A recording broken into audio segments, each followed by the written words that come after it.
Police अच्छा काम कर रही है, मानवी तनेजा, पुलिस अच्छा काम कर रही है। और मुकेश जी तो कह रहे हैं, कि कम समय में ज्यादा पैसा कमाने की तरकीब थी एल्विश की। बहुत पहले ही उसको टाइट कर देना चाहिए था। पर नेवरदलेस, देखिए मुझे तो ये लगता है शहजाद जी को ये नहीं पता है कि इनोसेंट अंटिल प्रूवन गिल्टी। अब मैं बोल लूं please, innocent until proven guilty. अभी कुछ यहाँ पे प्रूव नहीं हुआ है। यहाँ मैं एक छोटा सा रेफरेंस देती हूँ आर्यन खान के केस में भी। आर्यन खान के केस में भी तमाम धाराएं लगाई थी और ऐसी कबूलनामा दिया है, पुलिस के अंदर कबूलनामा दिया है। आप ये क्यों नहीं बताती? सुनिए कबूलनामा कैसे आता है ये मुझे मत बताइए। एल्विस प्रेस्ली ने कन्फेशन किया हुआ है मानवी जी। आप पूरा क्यों नहीं ज्ञान प्राप्त करके आती हैं? एल्विस प्रेस्ली ने पुलिस के अंदर अपना कबूलनामा दिया हुआ है। आपको उसकी जानकारी है कि नहीं है? उन्होंने कन्फेस किया हुआ है। आप डीजीपी साहब से पूछ लीजिए। आप कोई भी धारा किसी में भी फोड़ देते हो। अरे भाई वो कन्फेस करते अपना क्राइम, आप उसके बाद भी डिफेंड किए जा रही हैं। कोर्ट से क्लीन चिट मिल जाती है। अरे ही इज कन्फेस, आप उसको लगातार क्यों डिफेंड कर रही हैं? सीसीटीवी फुटेज क्यों नहीं थी? क्योंकि वहां कोई अरे पार्टी नहीं अनलेस प्रूवन गिल्टी क्या होता है? हर एक को तो नहीं बंद करनी पुलिस। ये सारे एविडेंस उसके लिए प्लांट करे गए हैं क्योंकि 4 महीने पहले किसने प्लान किया है मानवी जी? वही तो समझना चाह रहे हैं आपसे हम। आप इतना सब कुछ जानती हैं एल्विश यादव के बारे में, तो ये भी तो बता दीजिए कि आप जो आरोप लगा रही हैं किस पे लगा रही हैं? कौन है वो लोग जिन्होंने एविडेंस प्लांट किए हैं? कौन है वो लोग जो एल्विश यादव को फंसाने की कोशिश कर रहे हैं? बता दीजिए फिर। हाँ, जिसने ये मुद्दा उठाया है ये वही संस्था है जो लोगों पे उल जलूल इल्जाम लगाती है और उसके बाद 100 करोड़ का डेफेमेशन भी पाती है। तो यहाँ पे भी ऐसे ही है। आप पहले ये देखिए कि जो संस्था उस पे एलिगेशन लगा रही है उस पे खुद डेफेमेशन है, क्योंकि वो उसका काम ही यही है कि लोगों पे उल जलूल इल्जाम लगाना। और दूसरी बात ये सांपों की, जब ये कह रहे हैं कि सांपों का वेनम है और गले में ये सब कुछ था, तो पुलिस ने इन्वेस्टिगेट किया था और वो पूरे परमिशन के साथ। अगर कोई शूट होता है और मुझसे सीनियर बैठे हैं यहाँ पे, जितने यहाँ पे बॉलीवुड के लोग बैठे हैं मुझसे सीनियर है, उनको मालूम है कि अगर सांप आता है या कुछ ऐसी चीज आती है उसका प्रॉपर परमिशन लिया जाता है, क्योंकि अगर उसके खिलाफ कोई भी एविडेंस होता है उसको हिरासत में लिया जाता है। उसको हिरासत में लिया, उसको परमिशन था।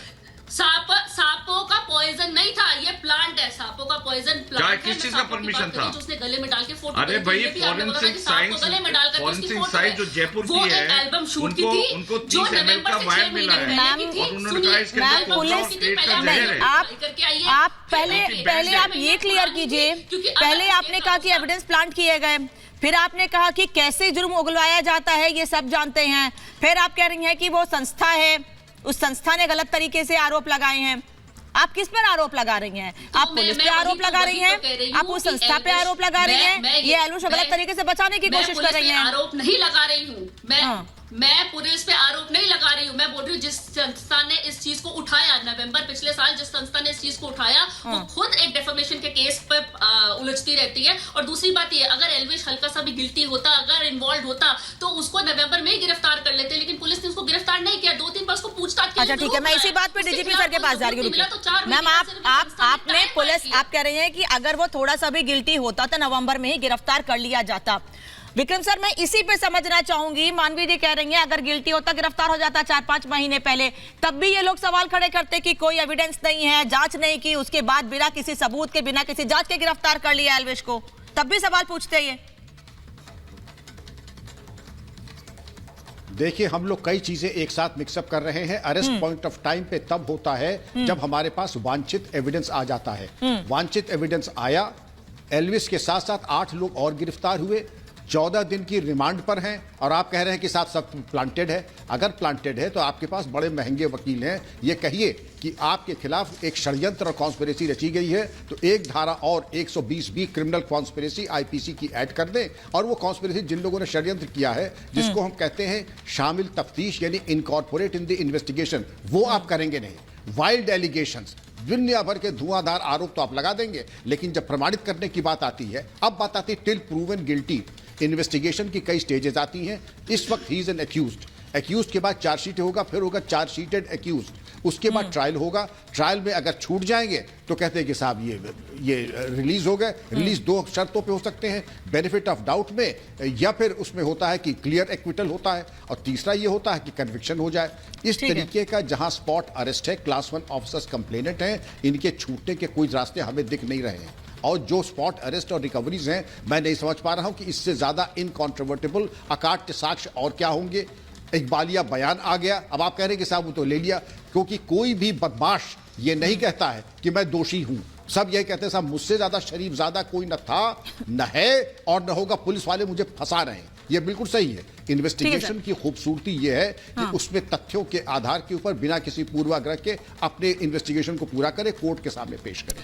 नासिर साहब, जो बात विक्रम सर कह रहे हैं मैं उसी को आगे बढ़ा रही हूँ। मतलब मामला कोर्ट में है, पुलिस पूरी जांच कर रही है, कबूलनामा सामने आ चुका है, सबूत पुलिस के पास है, मामला कोर्ट में रहने दीजिए, कोर्ट डिसाइड करेगा, पुलिस सबूत रखेगी, चीजें निकलकर सामने आ जाएंगी। अपने तरफ से उसको इनोसेंट कह देना, अपने तरफ से उसको क्लीन चिट दे देना, क्या सही है? नहीं, बिल्कुल ये विक्रम साहब जो बोल रहे हैं 16 आने मुझको सही लग रहा है।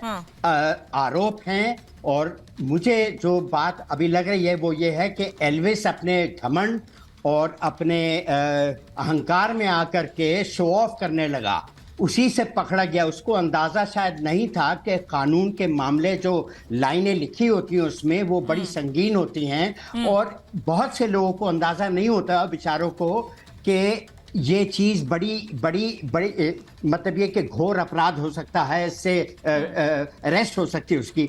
तो मुझे ऐसा लग रहा है क्योंकि फोटो फिल्म को पोस्ट करने का मतलब यही है कि इसको परवाह नहीं थी और इसको ज्ञान नहीं था, तो उससे गलती हुई है। ये एक एंटरटेनमेंट का ड्रग होता है, मनोरंजन का, जैसे शराब है और चीज़ें हैं, ऐसे ये होता है। तो इसने किसी और आतंकवादी या कोई ऐसी चोरी के नाते कुछ नहीं किया है, इसने एक चीज का इस्तेमाल किया है जो कानून के हिसाब से गलत है, अलाउड नहीं है। तो मुझे ऐसा लगता है कि इतना इसके ऊपर जो बवाल हो रहा है नहीं होना चाहिए। साधारण सी बात है, मैं मानता हूं कि क्राइम है इसमें, लेकिन इतना बड़ा उसके ऊपर वो करना, जैसे कि वो आतंकवादी बना दिया उसको, वो नहीं होना चाहिए। इसके ऊपर फाइन होना चाहिए, जुर्माना होना चाहिए, और सारे लोगों को अंदाजा हो जाना चाहिए कि ऐसा करना घोर गलत है। नासिर साहब, मुझे ब्रेकिंग लेनी है, बस बहुत शॉर्ट में मैं समझना चाहूंगी, फिर मैं मुकेश जी और शहजाद जी के पास भी जाऊंगी। आपको नहीं लगता है कि एक 25 साल के से कम का युवक जिसका फेम हो जाता है, जो फेमस हो जाता है, लोग उसको अपना आइडियल मानने लगते हैं, और फिर ऐसे लोगों का नाम ऐसी चीजों में सामने आता है, फिर सबूत भी सामने आते हैं, तो गलत मैसेज जाता है।